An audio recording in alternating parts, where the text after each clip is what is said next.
Parliament makes laws, the interpreters are courts of law. Yes. Ekitegeeza kino kye baakoze bakitwala mu courts of law. To be interpreted. Yes, yes. What they want, among will go to courts of law, to court, to be interrogated. We read it. Once she goes to are we seeing it? Bamwagalako kiri kimu. Ayingire mu court. Okuyingira mu court okusemeninga. That's why I tell you, Omongi yalina okukola ekintu kimu. Either you write a book or you call a newspaper. You're trusting. You talk about, you vomit about your past. Okay. There was a monge, a younger girl. Gobaganti are separating an Ibba. There is among a banker. There is among an opposition politician. Of the FDC Congo. Yes. There is among a convert. There is among a speaker, a member of parliament. Yeah. Kakati, where are you judging me?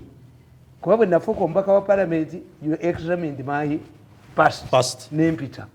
When I became a deputy speaker, you examined my past. Name Peter. Yena katuntu era katuntu baga nti abadde munne nnyo okuva mu banka mu obukiika akola ki myanyi knew this is what I want to tell katuntu ne kachiko kakusase bali bonna tibo bamwagalako ekintu eki kimu. The moment among goes to parliament, to court, because the court interprets the ojukira nti kata yasiitana nabo abalamuzi baatandika kavuma yayisuinga ki ne bamukanga naye kavuma ali mu civil aviation but even Katulebe doesn't have a job.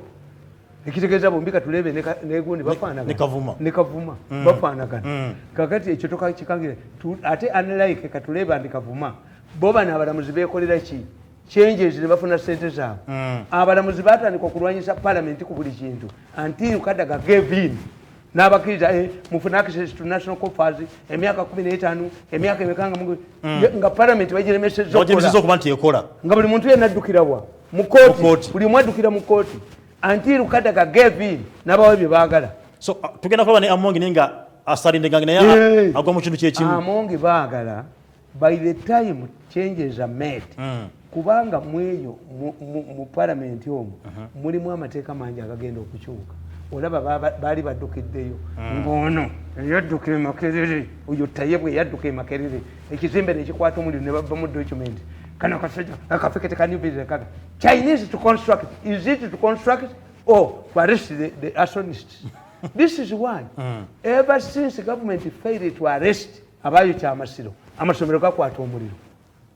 The moment you fail to arrest the first offender bategeera nti ekisoboka ekisomero ly'ebuddaaniigiina abaana 100 ate wegera botonka singa bakwata kubange baali ina mukono wange yaŋŋamba nti ekkomera kisoboka ogenda n'ovaayo biggwa tebabakwata bateekawo okukwata bateekawo embwa yabwe ne bagisuula ku jirikiti baba bikoze ne badduka. Mzee Tamale kakati nkubulira Amongi yalemeddwa okumanya situation. These people nabagamba katutu namugamba timwe kyemutamanyi there is a bitter blood a brewing battle between Bobi Wine and Zaake. Zaake's father pumped a lot of money in Nuuk. Expecting what stories what are the movie mutufu zawaliwo meeting there's a bitter buza obaba nabemula konsobola kubakwata sikwata meeting za Nuuk kankubuli. Is there a brawl between Zaake and Bobi Wine? Besi yayimira mu meeting n'agamba nti wadde ensonyiwa naye emirundi enkuba gyankubyemu nenfuuka president musalako obulago nga mulaba nga kakubira eddala kankutwale mu oyina okulwana ennyala emekubeera president abaganda baga nti mpunda ndikuzaayo kati waliwo obutakanya wa Bobi Wine ne Zaake meeting gyesifuna mu Uganda. There is bad blood brewing between Zaake and Bobi Wine. Ngeva kuki? Andi nkugambye yalina okubeera leader of opposition. Zaake. But given his condition and the way of operation, ne batakimuwa. But his father wanted okulaba ku bugombe obulazeewa. Ewuwe. Ng'omwana we yakola ki? Omwana we yali mu bugombe. These are rich people. Do you know how much money he pumped in? Waliwo no bossa. Mama wanjema bossa ayinawo kumiti anaawo ayinawo ekifo kinene nnyo teyaleeta omwana we bossa Ninga mpampinze mu sente mmeka. Why did Chirumira bring his wife? Why did Basajja Balaba bring his son? How come that Kano Asimu was bringing his wife in Ruwero? How come that Rwakojo brought his wife? Prestige. In the family, you have acquired the money, you have acquired everything. Is that why we are seeing? Option bagete bagenda kubanti bali pressinga Zaake. Ko bagambira bazaayo Zaake. The same name je bagenda kufrontinga. Zaake yagala kiri. Zaake botamulemeza mu kino. Botamulemeza mu kino abayagala kiri. Ziddayo. Kuba Zaake cannot be without a job. Zaake has created a contradiction to solve a problem. Let us swap. Ono mpuga alagewa. Adeno. Nzenfuke leader of opposition. A situation has emerged. Chena kugambi. Titoyinza kugamba akapekete kabukedde kyekakubye. Nti kidandala jeyo omusango. Is not longer Chidandala. Chidandala said, you know, the man has no academic qualifications. When he withdraw, does he acquire academic qualifications? No. It means Taina. Inalim smart inalim guy should step in. So don't Taina. Taina. When you get a Taina, did you take a court easy time? This was academic, technical. You Chidandala, who knows Segirinya? You took him to court saying, I know him. He does not have academic papers. Akafiketi. Ubutasoma logic. Nekabagamba olukungana lumaze sawa 3 enteseganya najjayo kubanga onabadde atutte mu kiseera ekitekesayo by election. But they don't want Segirinya relies on his income as chi. Segirinya relies on his income as a member of parliament. So to pressurize Museveni and the government, Segirinya must maintain this title. Okay. He must maintain the title of doing what? Of being an MP. Of being an MP. I know Banga, a commissioner. MPs are detained. It's the title that matters, not Segirinya. Okay. Segirinya Mainasi over MP is 0. Yes. Yes. That's why you hear ex-minister Kanukakwa. Raila Odinga abadde Kenya. Former Prime Minister akyachogera. Kuba talina status in society. Is the people like we, like me, who are happy. Mirundi. The name matters. Mirundi. Either is my father or me. Or my children. That is set like a number plate. Mirundi. Not a former ex-president. No. My name is Mirundi. Kakati, that's what is in parliament. Okay. Okay.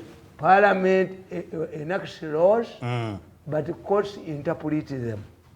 The moment they drag this deputy speaker to court, they are looking for her to cross-examine her.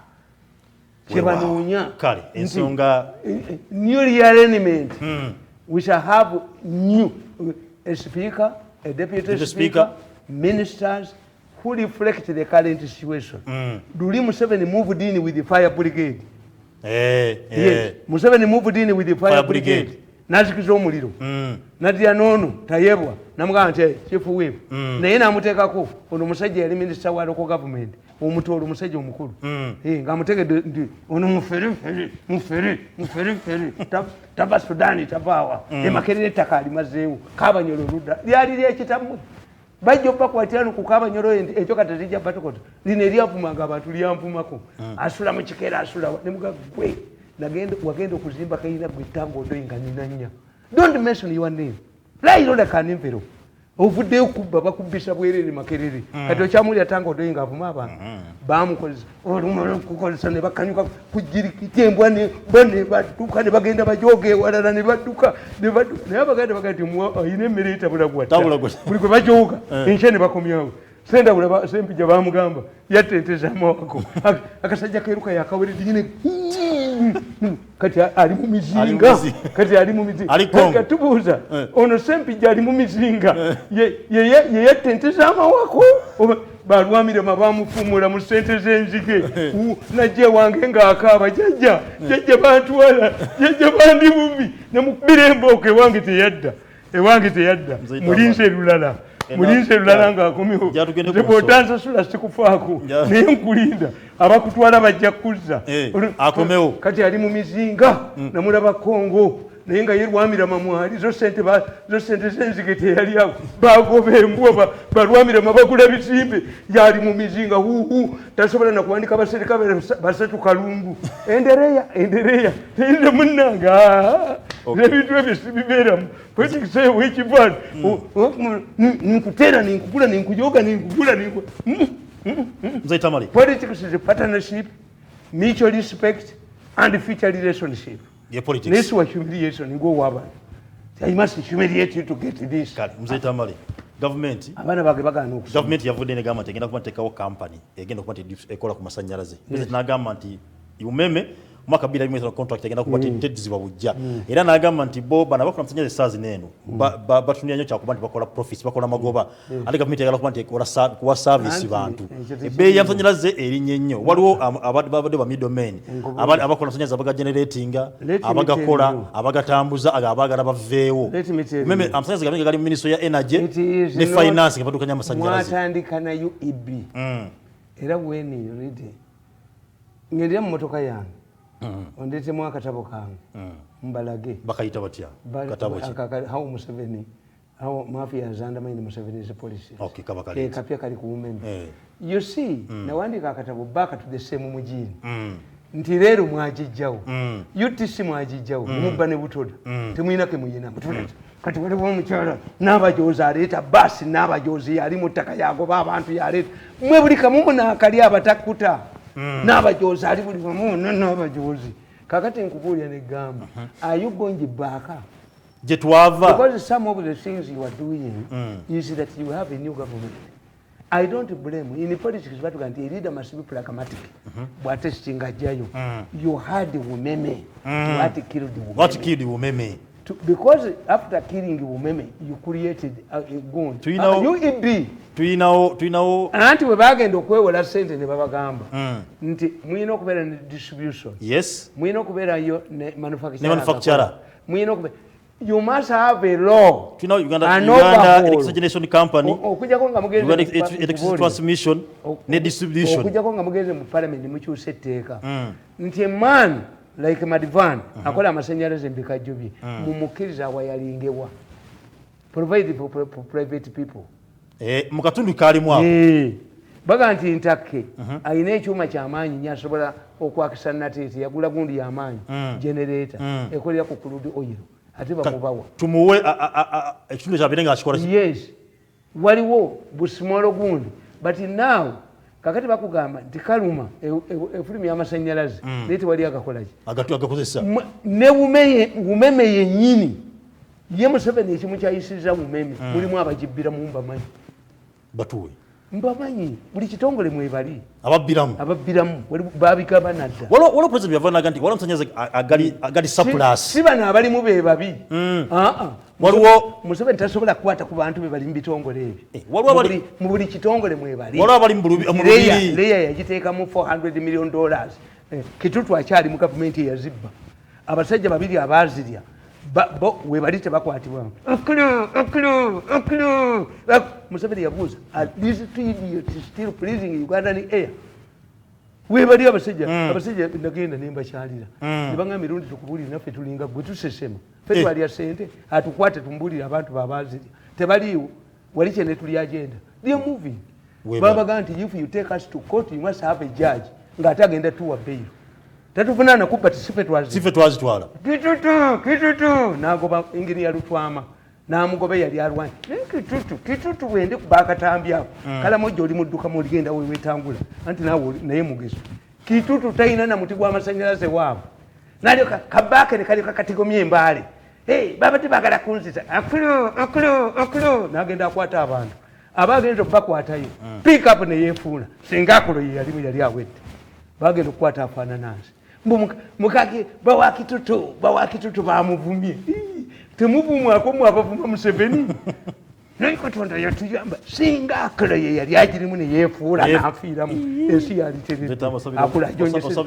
terikulo nennakalema bajonyesezza nnyo abantu bawa mabuuli whether the president agala amasanyalaze gadde mu ministry ya energy anti nkubwedde 50% shares gali luddawa ne ministry finance gali luddawa gali mu energy umeme yalimu energy kati agabiddeyo senda wala yalimu energy gondi yalimu energy kalisa de bamumugo byaba abaana entwi pusi wali kwetwe nekaleta omusajja yali professor mu Victoria University nekajoino olutwe kono olutwe n'obuto bukajagalade ne bagoba omusajja expert kalisa ali waabo naye obu advisor ya Buganda yangamba nange ningabwe yazira naye niye yagana obu advisor ku energy ali waabo yeetulidde ate buba ye mugagga nende niwunya bana abagagga be batoosinga tumwebaza akajjale ngendo mu president's office nga tumwebaze gyali sali mukubye ne mutta bibagamba kuba bakolesa tebina kibigenda kukyusa they can bring me this book of mine the recent one nkunyonyola bulungi background y'amasanyalaze ndikunyikaka onatambula atali naye fe munnange fe bakitaffe yawandulanga eddusu nakutuma nakuga nti bwensanga likaze nga bwensanga likaze eboka ekaaba yes kitaffe yatugambanga nti ekalagala ekalagala historical background of what wano nkubuulira umemezi contribution naye nze nkubuulira ensonga z'amasanyalaze egenda kubanga energy era nga ministry inamu 51% shares finance inamu minority shares abantu basobola kubanga bafuna service yes Rural Electrification Agency why Museveni can't understand the mafia yagiteeka with $400 million emiti mifu abantu bafuna business mu byalo nga teri wansi wa umeme kitutu omaitu ataddewo ekibiina ky'empunu ekibiina ky'empunu empunu oye kyabani t-shirt bweziri ataddewo ekibiina ky'empunu empunu egenda tuyina waliwo omuntu gwe baagala empunu emukube mu kalulu empunu oye t-shirt bweziri ziriko embiti ndowoozamu abasiraamu temujja kibeeramu mpunu ekyo temumpita waliwo abantu gwe baagala abakitandise mu history mugendemu ng'empunu emukubye akalulu empunu oye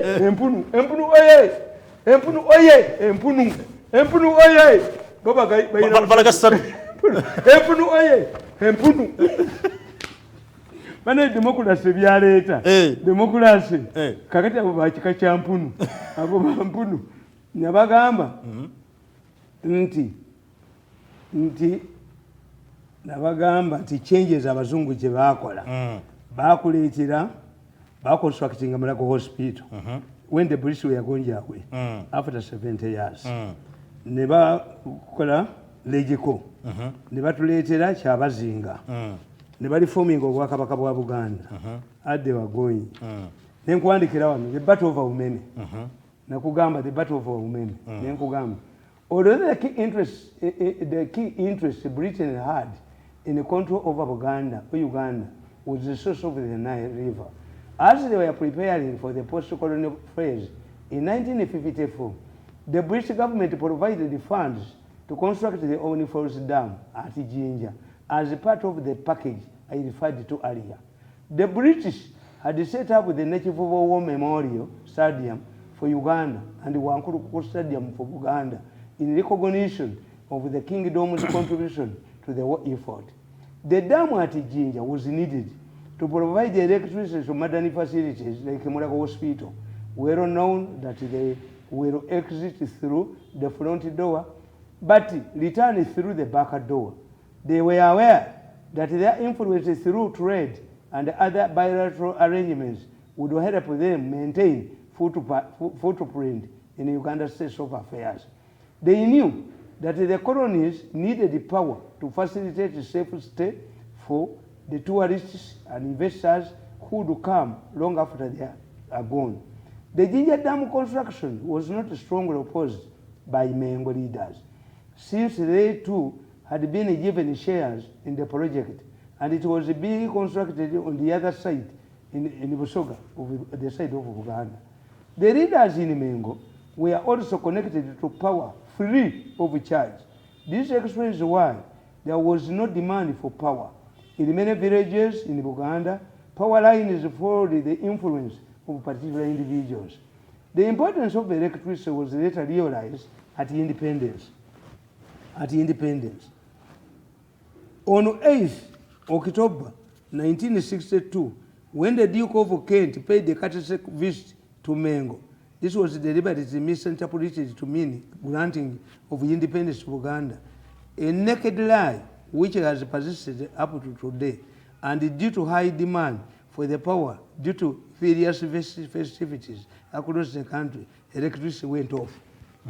On the 8th of October, on the eve of independence, electricity went off.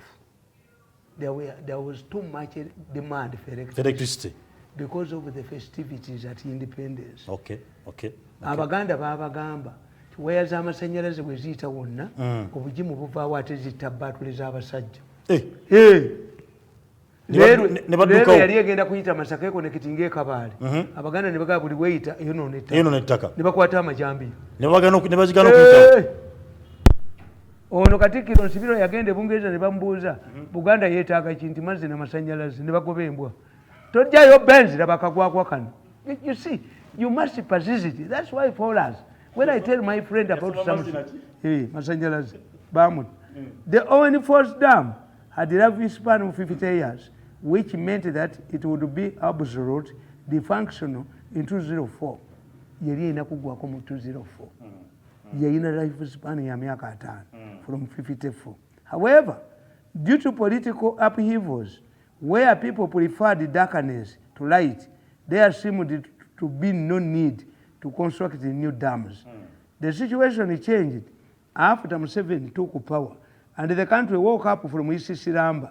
That is when he moved to ensure constant supply of power to run the economy. Museveni embarked on the construction of new power dams, and the fruits of his efforts need no explanation. He, however, did face hurdles along the way. Uganda Electricity Board, the company that managed the power supply and the distribution right from independence, could not be spared by the mafia. The mafia did not spare the new dams either. As Museveni was struggling to construct an extension of Hira Dam, opportunists and scavengers popped up their aggregates. This has been the same story. Uchiraba, kakati, Mumeme, mwalimu omusajja bamuyita Dujanga. Dujanga yatuma omwana n'abankinga sente mu banka. Ebina, olukaaga, olunaana. Omusajja muzungu. N'abaga nti oyo omwana abankinga sente bwajja mumbuulire mwagala. Ono yalowooza, Dujanga gwe yatuma nga yalowooza nti omuzungu ayagala kumpa kirabo. Where do you work? Mumeme. Where do you get that money? N'atamattama. Some of the money was not intended to be banked here. They are stealing money under your feet. Dujanga yasooka okwonoona Bumeme naye bamufuulako ne minisita wa energy. Tubakubireko mu ngalo. Yes, tubakubireko mu ngalo. Ayonoonye Bumeme. This is what they do. After you see Parliament is seen as a soft landing. After stealing, you come to Parliament. Kakati nkugamba nti why Museveni can't understand the mafias. Museveni tabasobola. Naye olaba bwe nkunyonyodde bwe nkugamba kakati muno nateekamu ebbaluwa ey'abaagundi. Museveni nga alwanyisa ddaamu nga alwanira ddaamu, abasajja bano edocumenti yiino, ebbaluwa yiino, eno ebbaluwa baagiwandiika Musumba Salaamu. Ebintu bino abaana bamwe bajja bisoma, mulabye tewali atereka. Naye omwana wo n'akubuuza ti naye mami wawandiika ebbaluwa bagana eddamu y'amasanyalaze. How old were you? Did you have electricity? Ebintu bino will haunt you. Bakijjeyo. Kakati nkugamba. The document below can help to illustrate my argument nti balwanyisa Museveni ku masanyalaze. Tewaliwo masanyalaze ne tukola agreement ne World Bank eyaliita Bumeme. Bumeme initially yali aba South Africa oba front. Yes. Kakati si yeremeddwa. Ne rulo electricity scheme si yalemwa. Competent managers oyo omukazi muli agonja yaje investigating n'azuula obubbi obugirimu ndi bukusomera. Naye nga bwe babba $10,000,000 abalagira kusasula $1,000,000 Uganda 10. Mungu nti abapanishinze. omusajja bamuyita Tumeyo nabagamba nti mu Uganda temulimu tribalism. The man who was running rural electrification scheme bamuyitanga Tumeyo mukiga ava Lukungiri bamukuba nga bapurifiringa omugisu nga gwe bapurifiringa ababbira era bagana obavunaana ne babateeka ku suspension nga after 6 months balina okukomawo up to today bafuna omusaala. Are we serious? Kakati remove okujjamu stocks nga ebigere bye ebiwunya obona ekivundu. Yes, mujjamu stocks naye ebigere bye mwe ebiwunya, you fear to tackle the real people. Walibeerawo sergeant ndo naggala ensalo n'abakuba amasasi ye n'ategeera nti si umeme babbi be balina okwasibwa emitwe. Yes, kubanga era muddayo kati gye mwava museemu mugini soma ebbaluwa eno bw'ogikuta butono si busobola vawa recording. The above project is due to come to the board to seek for your proposal. We the concerned members of Parliament of Uganda would like to express the following there are regulations that there was a lot of support in order to influence government officials to give political support to the project to enable the company take off. A case in point is Kabayondo Lillian, a finance officer with AES, who testified under oath in Uganda courts that AES spent 1 billion Ugandan shillings in bribes. See attached documents. We feel that there is need to investigate these revelations that back earlier press reports that the project was marred with corruption practices. There were press reports that the Minister of Energy and Mineral Development received bribe from AS. These reports have not yet been fully investigated and results released to the public. Lack of transparency. In the process of debating the PPA, members of Parliament were not given copies of this document. In addition, we were not given sufficient time to read and effectively contribute to the meaningful debate in the House. It is therefore unfair that such a project is brought to your board without the members of Parliament and the public assessing the PPA for final scrutiny.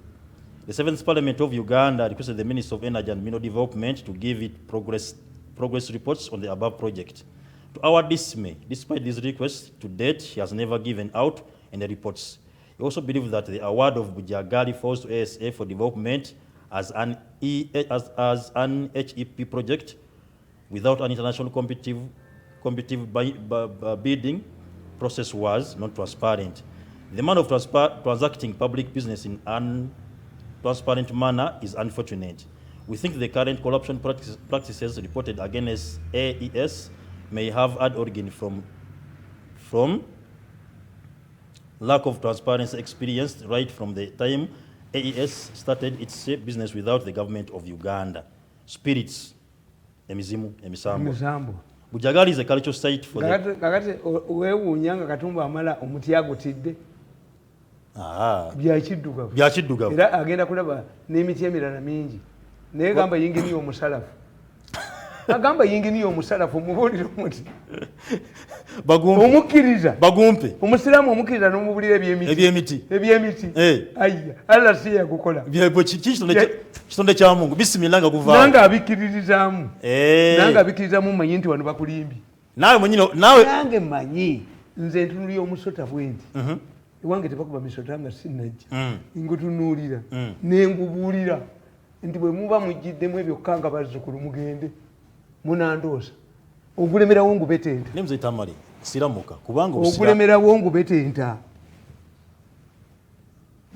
mulwaki mukanga abazzukulu mmwe mujjanga mugiramu ebyo mulose bulose nesagala bintu ebyo bwe gulemerawo nga ngubetenta nange toyinza kunimba nti abasafeya bakola omuti ne gutatuka basafeya ne bagulekamu okuyitira ne batandika okukola ne bagamba nti abasafeya nga tegwabatta bannange Katumba wamala Abaganda nammwe mutuyiwayo nnyo nemukkiriza amashiriki nzikiriza shiriki naye shiriki gyenzikiriza yasoma eba yasoma eri educated eshiriki eyange egenda ne education toyinza kuŋŋamba nti omanye Abaganda bakugamba nti bwolaba emisota egikola laavu n'ogibikkako olugoye bw'onywamu amazzi gatta obusagwa bw'omusota kakati kyembuuza alaba omusota agusangawo ng'alima kakati alima agiddeko essaati ye eyekko ajoza ndwaza ate dasirabisi.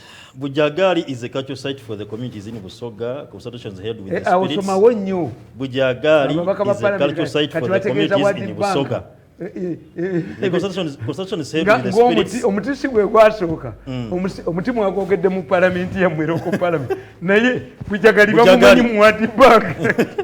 Consultations held with the spirits on the Saturday, September 21, 2001 revealed that the spirits refused to be located to another place. Emizimu gyakola gyagana okuba tebagissengula emisambo kate gyasengukawo emisambo gyagamba tebakolawo ddamu tebagissengula. We feel this is an important factor that has to be addressed before World Bank thinks of funding this project, lest this would lead to the destruction of the cultural region of the people in Busoga region. Bamisambwa ewali babishopu ewali abasiramu b'amashehe. AES and government has put in place special leaders who favor their own interests without following cultural procedures. Yatta bantu kubatunda bweru buvubuka mmwe muswaziza Museveni n'eggwanga lino teri yali asse bantu kubatunda mu organize except bakita harvesting organ harvesting era bandisa akatabo when cannibals were chased away by emizimu from mulago mochari kuliko kadukanga emizimu gikagoba nembukulize kuliko ekaze line pina ukava emizimu gikoyo gikyemoga waliwo ekaze dene emizimu waliwo akaduka kali kati ngana emizimu givayo. It will come out on Saturday. Mayinza sente zange nziryamu ebi ndyamu confusion nempandika obutabo bwange nendya money. The custodian of the spirits at Bujaga. This in itself underlies the people, culture and violates the bank's policies. Kubanga bank ino kukiza koli atinga amasiro UNESCO yagatutte naye omufalansa yazze nasai alogotana mwanga mutesi UNESCO omanyi waliwo omusajja afaanana mwanga yajjako ku masenge mayiga yabuukira booda mayiga okutuka yabuukira booda amasira buli gwakubibwa omusajja afaanana mwanga conflict mayiga yayi amasiro gagatutte conflict of interest. Bonjour meso kakati bonjour meso ani ali muno gwempulire n'eddoboozi ly'essimanyi bonjour meso ayanukula mizimu ne mayiga kyataleete wano mayiga ali modern katikkiro most popular katikkiro according to Professor Kabusenga and Professor Kulumi. Conflict of interest. We express our concern that Director Richard Kaijuka, formerly Minister of Energy and Mineral Development in the Uganda government, was involved in the project. It is important that he disqualifies himself from the discussion of the project compensation. Despite ASE and government's earlier commitment to compensate, Kaijuka. We express our concern that Director Richard Kaijuka, formerly Minister of Energy and Mineral Development in the Ugandan government, was involved in the project. It is important that he qualifies himself from the discussion of this project compensation. Despite AES and government's earlier commitment to compensate the project affected persons for all the crops that had been evaluated, AES and government have broken the agreement by eliminating oil crops on the assessment of farms ranging from 1 to 4 months. We feel that the farmers used energy, money, and time to plant these crops, which deserves compensation. The process of compensation in the project has been mishandled, leaving many of the affected people in desperate state. The affected persons do not have anywhere to appeal since the government and bank management have taken side with ASE. Some affected persons have been forced to accept money in exchange for their land despite expressing interest to get land in exchange for their land in the project area. Unfortunately, the amount of money paid to these people cannot buy the same size of land elsewhere in the district. Project affected persons have not been adequately provided with legal services. All legal services provided by AES to the people were only representing interests of AES and consequently coercing the people to accept interests of AES without any question. Given the above and many other unresolved issues, we, the undersigned members of 7th Parliament of Uganda, feel that this project should not be approved by the World Bank board of directors until most of these issues are involved. Your sincere name signature John Ken Luchamuzi. Abana babu bali baganti that they could use soap a gold a dam. John Ken Luchamuzi, Ekanya Joffre, Payasi Rwandori, Nsubuga Nsambu, Nandala Mafabi, Dan Chiwalabye, Dr. Nawiso Frank, Salam Musumba, all executive directors, copies. All executive directors, copies to all alternative executive directors, inspector panel, and CAO of IFC. Yes. Kakati olurutalo jerukoze. Jeruvudde to reach here. Era bwe nali nkonkuludinga nabagamba basi evaluate. Do we need umeme oba bwe mujijjawo mujja kufuna ndala. Kuba oyinza okugoba omukazi ow'ekitambo n'oleeta omwezi n'akutta siriimu ate ng'ekitambo baali kikutte. Yes, you must evaluate before you make a decision. Nze Tamale ebigambo bijja. Osobola omukazi ow'ekitambo. Ogoba ow'ekitambo. N'oleeta omwezi. N'embuzi enzirugavu. Ekitambo kikwatika. Ne siriimu tawona. Yes, tikati nze evaluated. Decision making is a whole chapter in political science. Do you think to say I'm not going to take up that job, what did it mean? Facilities. I surrendered my passport. Nenjiba way out. Ntambule bweru kunzi kyanjako. Era nabadde nzijukira ekiro. There was a time when I was on my deathbed.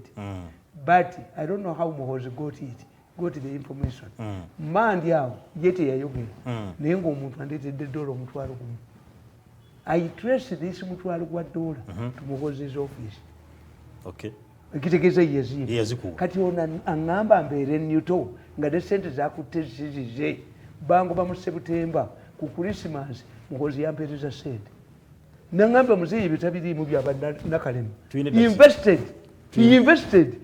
Ono lodi atabaaza bujoozi, yatabaaza bujoozi. Nina okubeera olugosi mwanda weyaye.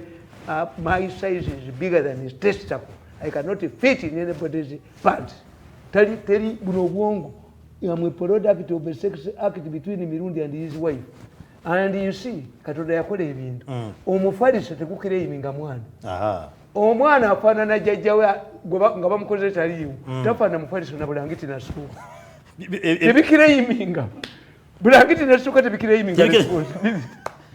Balabeyo omwana afaanana bulangiti. Balabeyo omwana afaanana essuuka. N'ettawulo n'ennika yennyina tegifaanana kala. Kakati naye afaanana jjajjaawe who has been a distance atetegedde nti action weeri. Kati the people who claim this brain is Mirundi and his wife. Fortunately for me, Mirundi is dead. Nkulizingako kwota. Omutwe gwange nkuwako kwota. 85 eba yiyo. Eba yange. Toyinza kuŋŋamba ŋŋendemu. I must assess collective responsibility. Gwowolereze. Yes. I must know nti mu political science batugamba you cannot move from one extreme end to another end of politics. It must be gradual. Except if it is divine. Tiwumalu yavaayo n'ayingira obusiraamu nabbi yasaba Pawulo n'ajja. But whoever has tried to move from an extreme end of to another agwa. If today wabwogo borot n'aborotinga his business empire will crumble. Ababadde batyo mukwatako muwaabira badde kino abakivuddemu. Kyobala nti oli omulangira w'Ebungereza ye yasobola okugenda n'agenda mu America bino n'abivaako n'abita. Talina kyakimuleetinze using the royal family. Yes. In Africa, once power goes through the door, wealth goes through the window. Nze Tamale nga tusiibwe nga tugenda kuwala tugenda mukwano gwo standby generator yazzeeyo e Rwanda e Kigali. Standby generator. Yes. Yavuddeyo last week n'akyagala nnyo eggwanga. Ani yaleeta ekintu ekyo? Standby generator is me. Era ggwe kibeera nga ye mukwano gwo. Tukyalinawo amasannyalaze. Nebegagira mu bigati. Mulinawo standby generator. Yazzeeyo e Kigali. Eggwanga teribeera bwe. Bitegeeza ki? Yavudde n'agamba nti ayagala kuba nti awummula amagye. Akubye monitor n'abamuwalana bonna. Mutamiivu. If this man kambabuulire abantu ba Uganda ekibakola obi nabo ba researchers si ba researchers basoma bitabo by'abalala ne bujja ne bwete neketekako n'entoyako bukuli neketekako research alina okumanya when you look at Museveni, look at Nyerere, ebimu bya Nyerere. Look what Charles should go with France. Look what Church here. Look what Martinique. Museveni perfected the area. The Charles should go. Second word, German education in Uganda. Yena again and at one. By Jena Balanga Bakiri is 1980. Okay. Churchill crossed from a party to the others. Museveni, DP, UPC, UPM, for NASA, ANI, NRM, WA. Okay. Why is mission oriented? Kakati botunulia muhozi. Afana na mchitawe, afana na Uhuru Kenyatta. The people dismissed Uhuru Kenyatta. Ngate bamulaba wo. And he made a surprise by making him Minister of Local Government to market himself. Local government ya Kenya yamanyi nyo. Ministries of Kenya zichali zamani. Okay. Baba no bazibba mu parastation ne bazibba ne bubba. Olaba mutuse no kubba organiza abantu. Ne mubba ne mulumbe gwe kaliye mulago. Mugoba omukiga. Abakiga bafungiza nange mba wagira. Ne meeting je mwabaddemu eggulo mukiga ngenda jimuweereza. Ngine kubimuweereza byemwayoge. Ne merezo na. Twino bakalenze kanoka. Neyo kafulumeyo. Buli kana genda wonna kanu kanereka munjaka babu wamuona ankajewo. Bakaluka natembe. Kakati Uhuru was ignored. Until he became Minister of Local Government. Novice. He became a Deputy Prime Minister and Minister of Finance. Not his economy. This is when people realized that the man was intelligent. Potential Kakati, bano babadde bamuno na mutamivu muki alwana ne kalabia za walaji. Agenda ne kulisiza bia. Naye monitor munaddawa. Kubanga everybody is a human being. Namala nkwasa wa Minister of Finance by information. Monitor closing kubanga no popular bwa. We must go back to the values of journalism. Qualified people, not mercenaries. In fact, if you are poor, ask the government to give you money. Kubanga COVID yabamalawo. Paid up mercenarism. Kati obamu tamivu. First assessment ya President Kagame teyali muzizayo. Ekyokubiri muhoza linge kitaawe. Atya. When the president met the Russian embassy, oloza bayogera kibanyumya bunyumya. Museveni initiates gundi kati tokola bayogera ne Putin yayogera ne Biden. Naye tabyogera. Era first victim ya Museveni abamawulire bange muveewo. Yes. Ebintu byetakola for gallery. Who knew that he was going back? Ani yategedde ndi muhoza addayo. Nobody knew. Kakati no lupapula lwa red paper linga mutamivu. Mutamivu yebakidde mu bbala bwazoko kwabwati. Nozoko kwabwati. Yali daily paper, Sunday paper, kati sometimes paper. Ekibatta kimalisi. Abantu baba kyawulwa malisi. Daily paper, Sunday paper, kati sometimes. Kati sometimes. Olupapula lwa red paper linga mutamivu yebakidde mu bbala. Aiza nokubira. Yekanga wekanzi. Aizo kire diu ne yetula ko bwati nakanga bala. Nadamu neheba. Kakati the lupapula lwa red paper. You were cast. I'm happy to celebrate such issues. The papers are closing it down because of malice. Yes, mwada ku malice mufoka hired mercenaries. Kati nobody trusts you. Era ke bwe bwakubye bwa red paper. How this man of Mulagosiri tajagenda tajagenda mwino obujozi tuyina technology bayina obujozi byabasajja bayina mane bali 10 byabona nembabuza technology yokka kati eyo olibo muboti kati nabadde nkugamba nti eri chamani wewaffe ekyotera namugamba nti gwe kisekulu ngoga byembuzi tompadde kubyenda ngoga byenkoko tompadde kubyenda nayita banne nabagamba akasajja kafa kalisize oba kayina bidandi oba kayina biteega buli kyenkola wano kakiraba ebidandi byebiki ebidandi n'ebiteega byanjawulo ebidandi gusaze ebidandi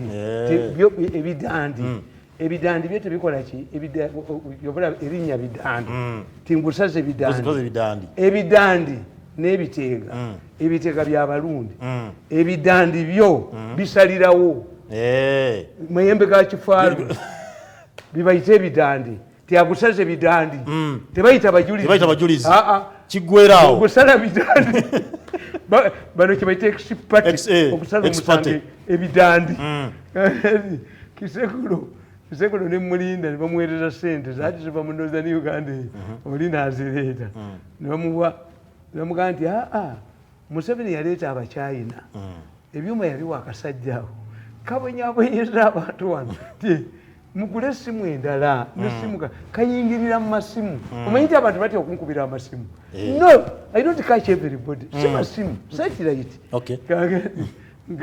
nga mukubira essimu ayise banne twafunye sente omukulu etuweereza ku sente nti balwanyisa kasolo naye kakati sente zo ze batuwadde tugulemu amasimu amapya batugambye simu kadi tuzoke tukole nemba kubira essimu mu midi nemba ku simu yammwe okwo tekuliko miliyoni bweziti nti kisekulo toyina sente bweziti ku simu nti nemuga togula amasimu mapya abaketta oli nabo abo bootudde nabo bebaketta kakati mbakole ntya muganda nemugamba sooka obafulumye ebweru obafungule mu nnyuma bajjemu empale yabafungula ennyuma nga temuli kirimu nakimu sigenda kubanga nsukka mberekereza mbadde live anderes bo bano bakkiriza mwenda yagamba nti ki mwenda ye yagamba biteega kuba yandaba mu mmotoka ye bwati n'agikuba ekiko n'enjivaamu miliyoni 5 nga kalibye tekalinako nalayi tekalina naye insurance n'egisoberera ne tugituulamu ffembi bwene you man where did you enter my veil where you started nekatagala nze nenjivaamu nenkadda mu maaso kaba kankiika bwega nekatikuba ekigone bakatwala mu ddwaliro kansangayo nga ntudde nyimiridde bwenti ku kisenge the man is there mutuyita abantu bwe mulaba twambadde amasuuti gano mugatufaanagana nammwe